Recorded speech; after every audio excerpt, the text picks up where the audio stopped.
TikToker Mamun লায়লার সম্পর্কটা কতই না মধুর ছিল, কতই না সুন্দর ছিল, ভালোবাসায় ভরপুরও ছিল। কিন্তু কোনো একদিন লায়লাকে মামুন ইচ্ছে মতো পেটালো। সামাজিক মাধ্যমে সেই ভিডিও এসে ভাইরাল হয়, যার কারণ জানিয়েছিলেন একটি বাড়ি লিখে দেওয়ার জন্য লায়লাকে এভাবে রাস্তায় পিটিয়েছিলেন প্রিন্স মামুন। সামাজিক মাধ্যম খুললেই দেখা যেত তাদের দুজনের টিকটক। সামাজিক মাধ্যমে তাদেরকে নিয়ে অনেক প্রশ্নও ছুটত। কেউ কেউ বলতো লায়লাকে ইঙ্গিত করে ছেলের বয়সী ছেলের সাথে কিভাবে সম্পর্কে গেলেন লায়লা। এ নিয়ে মামুনকেও অবশ্য অনেকেই অনেক ইঙ্গিতে আকার ইঙ্গিতে বুড়া বেডির জামাই বলে আখ্যায়িত করত, এবং যেটি নিয়ে মামুন প্রায়ই লাইভে এসে অনেক কিছুই বলতো।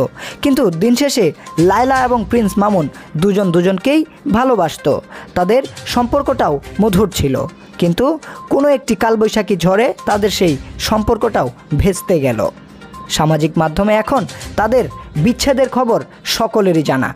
তবে এবার মামুনকে নিয়ে চাঞ্চল্যকর তথ্য দিলেন লায়লা। তিনি বলেন এ সময় যে, মামুন, তোমার এতদিন যা কিছু অর্জন হয়েছে তার পেছনে সব কিছুর অবদান আমারই। আমার আগে তুমি যাদের সাথে মিশতা তাদেরকে নিয়ে তুমি যেখানে যেখানে ঘুরতা, বস্তির ছেলেদের মতো চুল লম্বা করে তুমি চলাফেরা করতা, এবং তুমি প্রায়ই হরহামেশাই মার খেতা, এবং তুমি নাকি বলো আমার কারণে তোমার সম্মান নষ্ট হচ্ছে। আরে ভাই, তোমার সম্মানটা কবেই ছিল? যখন মানুষের হাতে মার খেতা রাস্তাঘাটে, তখন কি তোমার সম্মানটা বেশি ছিল?